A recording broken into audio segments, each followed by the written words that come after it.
terça-feira, dia 22 de julho de 2023. Sejam todos muito bem-vindos, meus amigos, a mais um vídeo do canal Terra Brasilis News. Tudo bem com vocês? Desejo que sim, claro. Estamos de volta aqui com mais informações e parece que o Brasil vive aquele momento tic-tac. Alguma coisa vai acontecer de um lado ou para o outro, mas que a coisa está em ebulição, está. E o que eu quero conversar com vocês hoje é uma situação que está muito clara, a meu ver. Aquele ministro quer prender Jair Bolsonaro já, antes de qualquer julgamento, como se fosse uma espécie de retaliação a Donald Trump por ter sacado seu visto de turista aos Estados Unidos.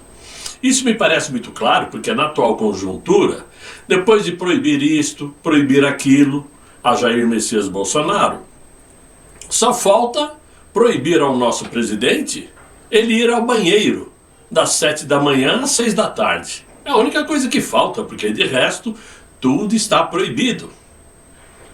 Horas, e isto, a meu ver, é uma afronta, é uma forma de perseguição, porque como todos vocês sabem, todo mundo lembra, evidentemente, que muitos outros prisioneiros, por ter cometido crimes de fato, puderam dar entrevistas, né? O Inácio, antes de ser preso, estava dando entrevista para todo mundo. Depois de preso, deu muito mais entrevistas, né? Marcola, Fernandinho Beiramar. Por que Jair Bolsonaro não pode dar entrevista? Por que ele não pode mostrar a sua tornozeleira eletrônica? Horas, foi colocada nele. Aliás, conversando com um amigo taxista hoje, ele me deu uma ideia que eu achei fabulosa. Deveria surgir alguém aí com algum cascalho sobrando para mandar produzir tornozeleiras verde e amarela, tipo bijuterias, para os patriotas colocarem no tornozelo como forma de protesto. Seria maravilhoso, hein? Toda a Avenida Paulista, ou toda a Copacabana, todo mundo com uma tornozeleira verde e amarela. Ah? A gente só tem que tirar brincadeiras de uma situação dessa. Tá? Além do mais, aquele tal negócio, né? Mandou a defesa de Jair Bolsonaro explicar o descumprimento de medida cautelar. Qual foi o descumprimento? Bolsonaro não usou redes sociais. Não estava fora de casa no horário proibido. Simplesmente os repórteres se aproximaram dele para entrevistá-lo. E pelo que me consta, ele não estava proibido de dar entrevistas. Mas é um assunto que fez com que ele desse aí 24 horas para que o advogado do mito se posicionasse. Eu estou gravando esse vídeo agora, 16 horas e 10 minutos. Pode ser que depois que eu termine o vídeo, saia alguma notícia bombástica aí, eu não sei. Mas a história contará um dia. Por outro lado, aquele ministro mandou bloquear bens, contas bancárias e PIX do Eduardo Bolsonaro. A decisão foi proferida no último sábado, inclusive, né? E o Eduardo Bolsonaro ficará sem salário. Parece que ele tem um salário aí que vai ficar retido. Não importa. Fato é que, obviamente, o Eduardo Bolsonaro não é burro nem nada. Antes de partir aos Estados Unidos, já sabia que esse tipo de medida poderia vir a acontecer. Provavelmente na conta bancária dele lá em Brasília deve ter aí alguns 10 reais. E olhe lá. E o salário de deputado federal. Porque era visível e notório que a perseguição viria em cima dele também, como virá em cima de qualquer um que ouse defender Jair Bolsonaro. Essa é a situação que está o Brasil nesse momento. Agora, para piorar, e aí é uma situação absurda, em uma manobra digna de regimes autoritários, enquanto se alimentam do silêncio, né? O tal Hugo Mota, aquele Hugo Mota, presidente da Câmara dos Deputados, protagonizou o mais recente capítulo de censura, disfarçado de regimento, porque sem aviso prévio e sem consulta pública, ele proibiu que qualquer comissão da casa funcione durante o recesso parlamentar. Pronto. Bastou a mobilização da direita para eles reagirem, né? O gesto, à primeira vista, parece ser burocrático, mas revelou-se um ataque frontal à atividade legislativa, à memória política e, sobretudo, ao direito de representação dos brasileiros. O deputado, ele é eleito pelo povo, para representar o povo. O recesso parlamentar é uma alternativa existente para que o parlamentar descanse por alguns dias. Mas isso não impede ele de continuar sendo parlamentar enquanto está em recesso, ele continua deputado. Ele não pode ser proibido de se reunir, de trocar ideias com seus parceiros para traçar uma estratégia. Ou alguém acha que depois das 6 da tarde, os parlamentares, presidente do Congresso, do Supremo, presidente da República, desligam o telefone e não atendem ninguém. É à noite que tudo acontece. Mas a justificativa usada com muito cinismo institucional, né, do Hugo Mota foi a tal falta de pluralidade. Traduzindo isso, significa o seguinte, que o Congresso só pode funcionar quando todos os lados, direita ou esquerda, forem convenientes e estiverem presentes. Pois a esquerda que se reúna. Eles se reúnem para fazer badernas. Por que não se reúnem também, não abrem suas comissões para dialogar? Mas, segundo Mota, só pode haver uma discussão, uma comissão funcionando, quando não houver risco de que ocorra homenagens ao inimigo político da vez. Quem é o inimigo político da vez? Jair Bolsonaro? Eu não creio. Façam uma enquete em praça pública e descubram quem são os inimigos escolhidos pela população. Né? Quando a voz da oposição estiver abafada, eles vão estar satisfeitos. Na prática, o que Hugo Mota decretou foi a suspensão da democracia em nome de uma ordem muito fajuta. O estopim começou quando o Partido Liberal convocou ontem uma reunião simbólica para homenagear o presidente Jair Bolsonaro, convocando uma comissão de mais de 50 parlamentares. Quando a comissão se preparava para votar a moção, a homenagem em reconhecimento ao mito, ela foi impedida, foi silenciada pelo Hugo Mota, foi bloqueada. Ele vetou tudo. A reação, claro, foi imediata. O deputado Sóstenes Cavalcante, senador, né? Classificou Sóstenes Cavalcante classificou a decisão como ilegal e denunciou o caráter persecutório da atitude. Estamos diante de um presidente da Câmara que seleciona quem pode e quem não pode ser lembrado. E isto é inadmissível, declarou o parlamentar. Só que o Hugo Mota não recuou, muito pelo contrário. Ele reforçou sua decisão com um outro discurso muito ambíguo na CNN, claro, né? Sem pluralidade não pode haver reuniões. O que ele não explicou é quem define o que é plural no Congresso Nacional. É ele? É o governo federal? Ou é o Supremo que pega o telefone e liga para ele? Aceita ou não aceita, fecha, bloqueia, censura.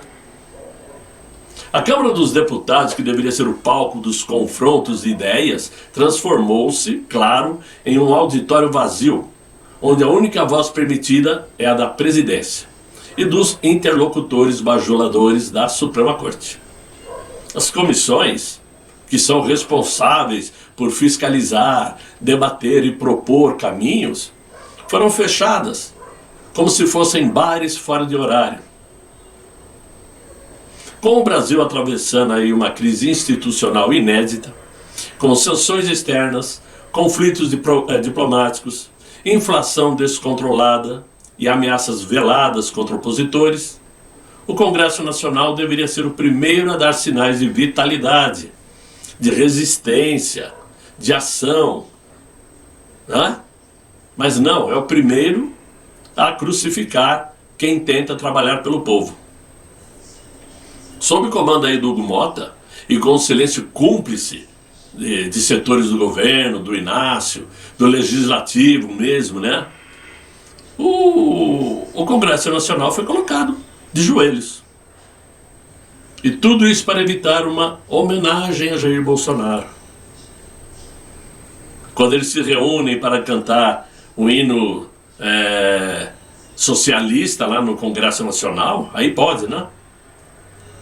Quando eles se reuniram no Congresso cantando a International Socialist, aí podia. O Alckmin cantando, né? Vocês vão lembrar disso. Agora, para calar o nome de Jair Bolsonaro, para impor uma narrativa única, vale tudo. Não se trata mais de esquerda ou de direita, trata-se de liberdade ou controle. E nesse exato momento o Brasil está sendo controlado por dentro, não por generais ou fuzis, mas por despachos frios, assinados em gabinetes com ar-condicionado e olhos voltados para o Planalto. Nesse exato momento, nós brasileiros já conhecemos todos os players, todos os jogadores da política brasileira. Todos já vestiram suas camisas, uns com verde e amarelo e outros com vermelha, cor vermelha, não de vergonha, pois isso eles já não sentem mais, mas vermelha comunista mesmo. Muito bem. Agora, vocês se lembram que conversamos ontem sobre aquela bomba que caiu no colo de Barack Obama lá nos Estados Unidos, não é? Pois bem, hoje o presidente Donald Trump falou abertamente que o Departamento de Justiça vai atrás de Barack Hussein Obama, após divulgação bombástica no último final de semana dos documentos da diretora de inteligência dos Estados Unidos, a Tulsi Gabbard. Ele disse que depois de ter passado por investigações parecidas, agora, certo ou errado, é hora de ir atrás das pessoas envolvidas e que Barack Obama está envolvido diretamente. Donald Trump disse que deverá haver consequências muito severas para esta conspiração, assim como quando pegamos Hillary Clinton, disse ele. E na época eu preferi deixar para lá, já que ela era esposa de um ex-presidente que também me atacou muito. Mas agora é o Obama, e as ordens dele estão escritas, estão documentadas com as assinaturas dele. Os papéis saíram direto do escritório dele e foram para um local altamente confidencial. O que eles fizeram em 2016 e 2020 é muito criminoso. Crime no mais alto nível. Então é disso que vocês realmente deveriam estar falando nesse momento, disse Donald Trump aos presentes na Casa Branca, inclusive jornalistas, evidentemente, né? Então é o seguinte, nada é tão secreto que não possa ser descoberto. E se nos Estados Unidos, um país altamente eficiente em suas estruturas, né? Altamente eficiente em tecnologia, se tudo pode vir à tona, imaginem aqui no Brasil. O que poderemos vir a descobrir ainda mais daqui por diante. Muitas coisas irão surgir aqui no Brasil por conta desse embate, dessa briga do Inácio com o país mais poderoso do mundo. Podem aguardar que muita coisa virá. Agora, mudando de assunto, em mais um sinal eloquente da disposição do Inácio de aproveitar o desafio de Trump para nos jogar todos definitivamente em órbita chinesa, eis que acaba de ser anunciado pelo Instituto Brasileiro de Mercados de Capitais a chegada ao Brasil da UnionPay, uma gigante chinesa de cartões de crédito para substituir, é o que eles pensam, né? Os cartões americanos Visa, Mastercard e American Express. Já dizem alguns que esse cartão chinês poderá se transformar em boia salva-vidas para quem for sancionado pela lei Magnitsky aqui no Brasil.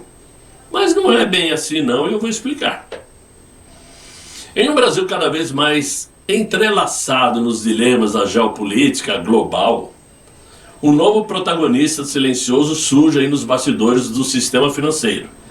É o UnionPay, um cartão chinês que não precisa do sistema de transferências internacionais conhecidos como SWIFT. Porque o SWIFT atende prioritariamente o Ocidente. Agora, a China tem o seu sistema de transferências próprio. Ou seja, quem tiver esse cartão não vai precisar do sistema SWIFT. Então os ministros que foram sancionados, se sofrerem a lei Magnitsky, vão ficar livres? Não. Eu vou explicar o porquê.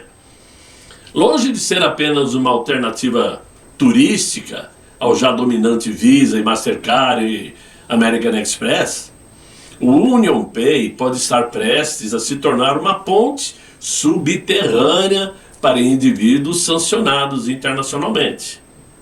No Brasil, o cartão UnionPay é um cartão que quase ninguém vê, mas que pode muito bem funcionar.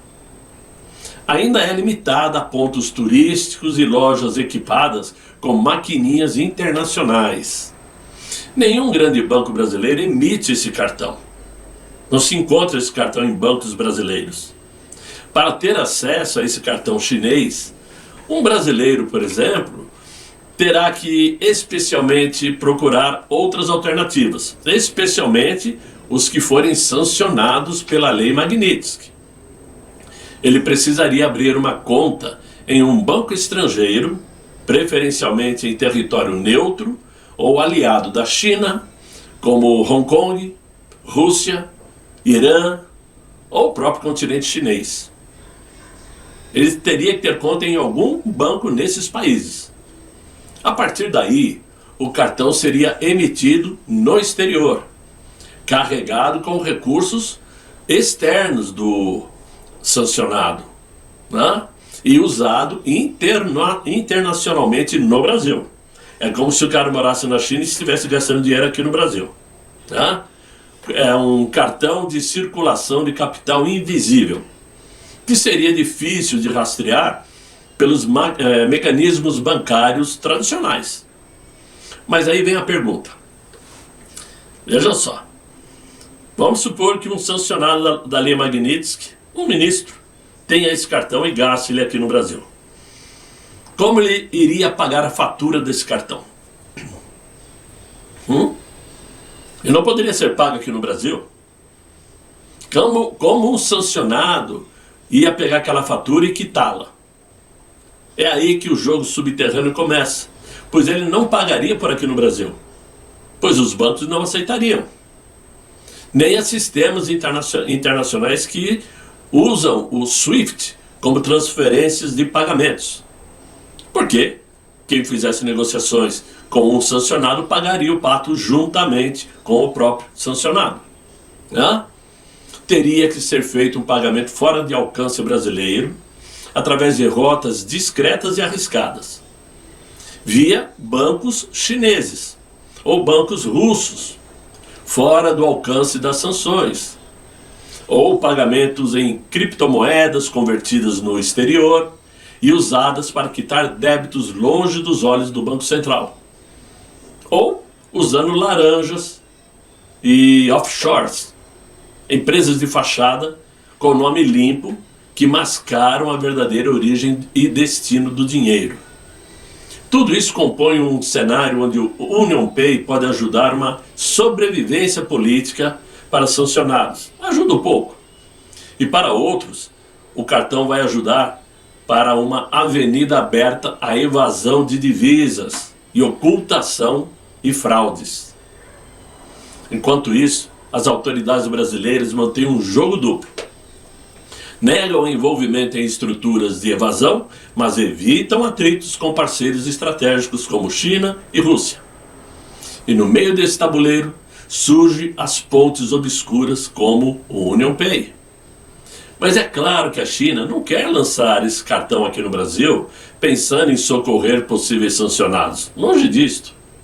E aí é que mora o perigo. Esta fintech chinesa está com o verdadeiro propósito de construir um banco progressista, um banco de esquerda e com fins suspeitíssimos. A UnionPay é parte da estratégia da China de criar uma infraestrutura financeira paralela à ocidental, desdolarizada e imune a sanções como a Lei Magnitsky. A presença desse cartão no Brasil é um desafio simbólico e prático à hegemonia do dólar e das redes Visa, Mastercard e American Express. Um instrumento para reforçar alianças políticas com movimentos de esquerda como o MST, que historicamente se opõe ao modelo liberal ocidental. O MST não é apenas um movimento social, é um ator político e econômico, com ligações diretas do governo do Inácio e com acesso a cooperativas, bancos públicos e recursos internacionais. O MST é uma estrutura criminosa, podemos chamar assim.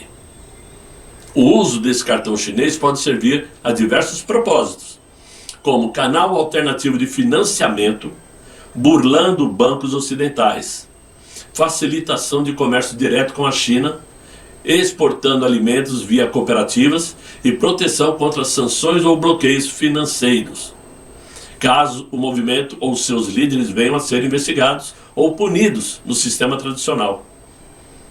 O cartão não passa pelos players do sistema financeiro que estão baseados nos Estados Unidos, que podem ser bloqueados, não? Ora, uma coisa é certa, o sistema de cartão chinês chegará ao Brasil alinhado a movimentos sociais como o MST, permitindo que os clientes possam direcionar a esses movimentos parte dos lucros que o banco terá com as transações feitas por ele. Quando alguém se cadastrar no banco para pegar um cartão chinês, ele poderá escolher quem quer ajudar, por exemplo, o MST ou outro movimento popular. O lucro, a receita gerada pelas transações com esse cartão, como Pix, né, ou crédito, terá um percentual desse valor destinado a essa organização que o cliente escolheu, no caso o MST. É uma forma de financiar o movimento MST. É uma estrutura pensada para apoiar de fato quem interessa aos chineses e ao governo do Inácio. A esquerda que trará o sistema ao Brasil vai passar a operar já no segundo semestre agora, com bancos, maquininhas e sistemas de pagamento. A função de crédito deve ser lançada no final do ano. Então, isto é uma manobra muito clara e uma maneira muito malandra da China financiar o MST. Eu vou ali, gasto R$1.000 com esse cartão chinês e 1% é destinado ao MST como se fosse uma ajuda, uma doação do cliente. Claro que essa ação do Inácio, sim, porque o Inácio está autorizando, né? Vai abater de frente aos interesses americanos. Vai abater de frente com Donald Trump.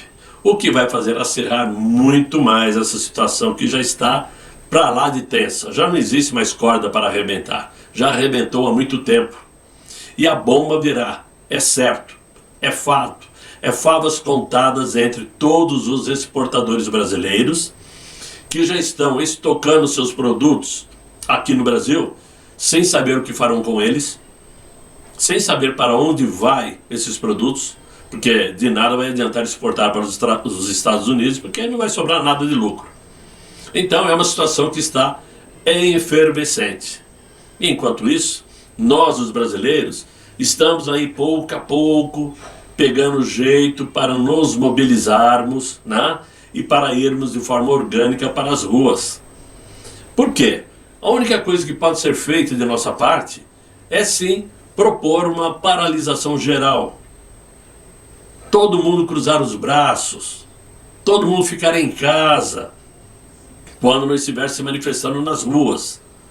Mas sem quebradeira, sem pancadaria, sem obstruir estradas, simplesmente levando ao pé da letra a música do Raul Seixas, o dia que a Terra parou, o dia que o Brasil parou. Porque se parar a máquina para. O governo não anda, os impostos despencam. E na atual conjuntura, onde o governo está caçando dinheiro de todos os lados, o governo quebra.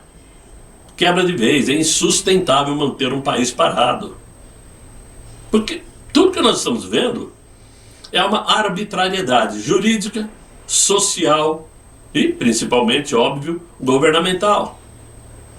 Todos prontinhos, preparados para prenderem Jair Bolsonaro, como se isso fosse solução para os problemas do Brasil. Como se isso ajudasse a evitar que houvesse novos roubos a aposentados, que impedisse novos assaltos ao Banco Central através de hackers. Nada disso vai impedir nada, muito pelo contrário, prendendo Jair Bolsonaro, aí é que a malandragem vai tocar fogo. Aí é que a coisa realmente vai a todo vapor. Por isso é importante o povo se manifestar, mas com força, com fé, com vontade. E eu fico olhando os parlamentares fazendo discurso, como ontem à noite, né? O Sóstenes Cavalcante falou, o Nicolas Ferreira falou, o Adamares Alves falou, legal, bacana. É engraçado, eles todos pedindo para o povo ir às ruas. O povo tem que se manifestar, o povo precisa correr atrás, o povo precisa...